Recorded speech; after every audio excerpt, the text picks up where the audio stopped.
সম্মানিত শিক্ষার্থী, আজকে আমি একটি সেলাই মেশিন মেরামত করার জন্য এসেছি। সেলাই মেশিনের ববিন উইন্ডারের পুরো সেটটি লুজ। তো শিক্ষার্থী বন্ধুরা, আজকের এই ছোট্ট ভিডিওর মাধ্যমে শিখতে পারবেন এই নাটটি কিভাবে টাইট করা যায়। প্রথমে আমরা ছোট স্ক্রুড্রাইভার দিয়ে ছোট নাটটি খুলে নেব। এরপর হাতুড় দিয়ে বাড়ি দিয়ে সাদা প্লেটের মতো নাটটি খুলে নিতে হবে।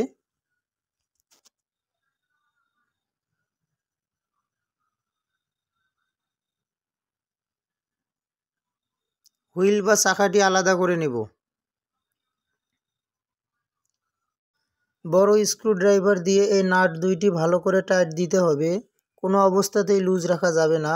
এই নাট দুইটি লুজ থাকার কারণে ববিন উইন্ডারের সেটটি নড়েছিল।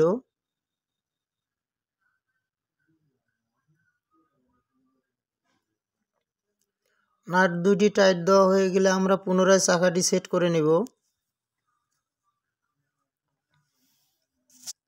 হুইলটি লাগিয়ে নিলাম, যেটাকে আমরা ছোট চাকা বলি। এরপর হেডটি উপরে উঠিয়ে নিব। প্রথমে ওয়াশারটি দিতে হবে, পয়েন্টটি মিলাতে হয়।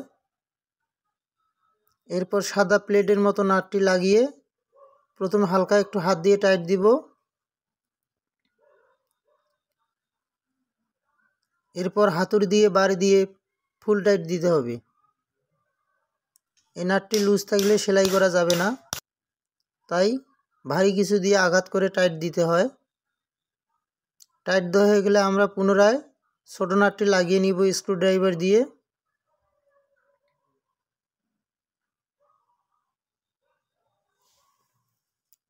তো দর্শক, কাজ এতটুকুই।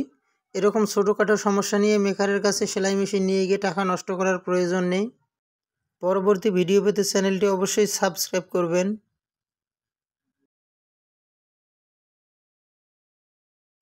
ভিডিওটি ভালো লাগলে লাইক দিবেন, কোনো জায়গায় বোঝার অসুবিধা হলে কমেন্ট করে জানাবেন। পরবর্তী ভিডিও পেতে টেইলারিং হাউস চ্যানেলটি সাবস্ক্রাইব করে সাথেই থাকুন। ধন্যবাদ।